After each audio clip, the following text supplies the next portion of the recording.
Let's Argue podcast. This is not a Let's Argue short video. This is a Let's Argue video. I really want to get into this morning. I've been looking up because I tell you, I don't look up Michael Jordan stats. I don't care to look up Michael Jordan stats until it's brought to my attention. Something was brought to my attention, and I have to call you Jordashians out on your contradiction. Because, it is for sure a contradiction. When Michael Jordan was deemed the greatest player the world has ever seen, when his peers in NBA, Magic, Larry Bird, all these guys were deeming Michael Jordan, the greatest player of all, they put the statue outside. He had only had 2 rings. He did not even complete his first 3-peat when they were deeming him the greatest basketball player of all time. You know why they were saying he was the greatest basketball player of all time? Because he was doing stuff that they hadn't seen before. Some of these guys were beating him and saying he was the greatest player of all time. Like, he was losing to Isaiah, losing to Larry Bird, and they were still saying that this man would, this is the greatest thing they had ever seen. Because they were judging him off of what they were seeing on the floor, not judging him off of his team success. They were judging him. Rings are his team success. Stay with me on this. They were judging him off of what they saw him doing on the floor, with his tongue out, doing reverse layups, hanging in the air, shooting fadeaways, dunking on big man, jumping higher than everybody, quick as a cat. All of this stuff. All of this. He was doing stuff they had never seen before. Fast forward 20 years later, when we have the LeBron and Jordan debate. The only thing Jordashians hang their head on is Jordan was more of a killer, and he 6-0 in the finals, and he never had a game 7. Again, 6-0 in the finals is team success. But when y'all were judging Michael Jordan on that same criteria, y'all didn't say, Magic got 5 and Isaiah got 2, but he's still the best player of all time. Those guys had more rings at the time currently, or the same amount of rings currently, when Michael Jordan was deemed the best player of all time. We fast forward 20 years later, when we have the LeBron and Michael Jordan debate.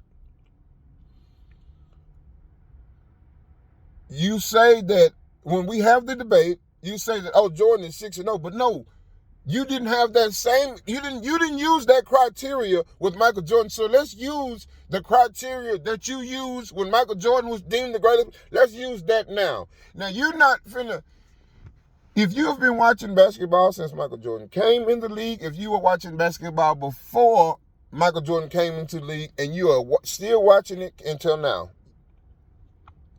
it's no way you can convincingly convince yourself that Michael Jordan is a better basketball player than LeBron James. Is he more of a killer? Okay.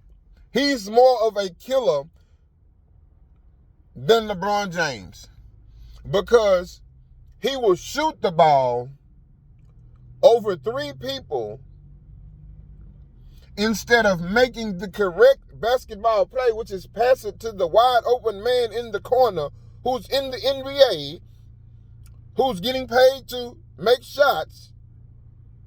He's somehow killed for that. So let's go back to what I'm saying. We're not talking about being no killer. We're not talking about shooting the ball. When it ain't going in, you still shooting it. That's not what we're talking about. We're talking about basketball. It's no way possible you can think that a man who does not have more points than this man, who does not have more assists than this man, who does not have more rebounds than this man, who did not play as long as this man, who was not good for as long as this man was good. It's no way you can think Michael Jordan being your favorite player. Okay, we're not. That's not the debate I have with you people. I never asked you who's your favorite player. You've never seen Bowie ask anybody, ask you or have a debate on who's your favorite player. I ask you who's the best player. And it's no way if someone can score just as good as you, but they also rebound better than you. They also play defense better than you. They also pass the ball better than you. They're also a better leader than you. They also been good longer than you were good. How can you not say that this person is not better at basketball than this person? Not your favorite player. Who's better? Take your feelings out of the argument. You can call LeBron the flop. You can call him every name out the book. Take your feelings out of it and just look at basketball. This man has been good his entire career. After skipping college, something that this man had to do. I'm not asking, I don't never ask who's your favorite player or who do you like more. I ask you who's the better basketball player.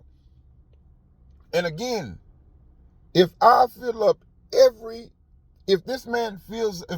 fills up every column on the stat sheet, every column, better than Michael Jordan, which he does.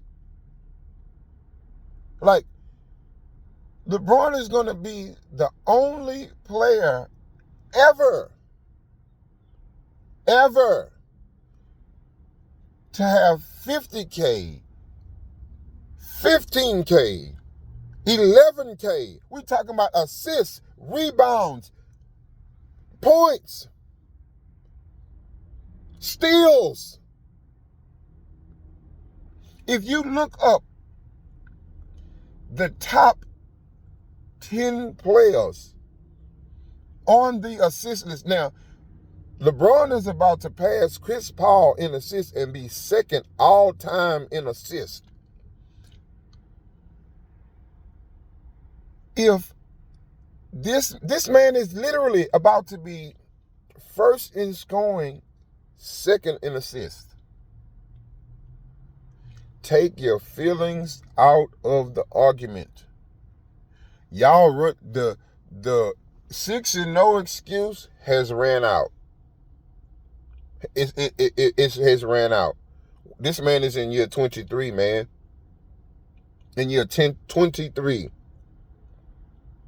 Like, y'all say 6-0, but let's go back to when Michael Jordan was on the Wizards. The Lakers right now are third in the West. Or fourth in the West. Or whatever. The Lakers are a team competing in the toughest conference. Michael Jordan was 40 on the weak East and not competing for anything. Take your feelings out of it. Jordan peak. If you want to keep saying this, and I'm going to use y'all argument against you. Jordan peak. He was 6-0. He had the best team in the league. He had the best. At his peak, he went 6-0 in the finals. He had the best team in the league. Bron, at his peak, had the best team in the league. How many times? And how many times did he will his team to the finals? How many times has LeBron James' team been the underdog You know why Michael Jordan's teams were never the underdog? Because he had the best players in the league on his team. But when LeBron makes the decision to go to Miami, he's somehow knocked for it. But Michael Jordan just got the guys to come to his team. And Michael Jordan, if y'all, I'm going to use your argument, like I said, I'm going to use your argument against you. If you're saying that Michael Jordan was 6-0 in the finals, so he was only good for 6 years, is what you're saying. So let's not count when Michael Jordan was being called the garden sneakers and all this. We can only count when Jordan was 6-0. So Jordan was only good for 6 years. How long has LeBron been good?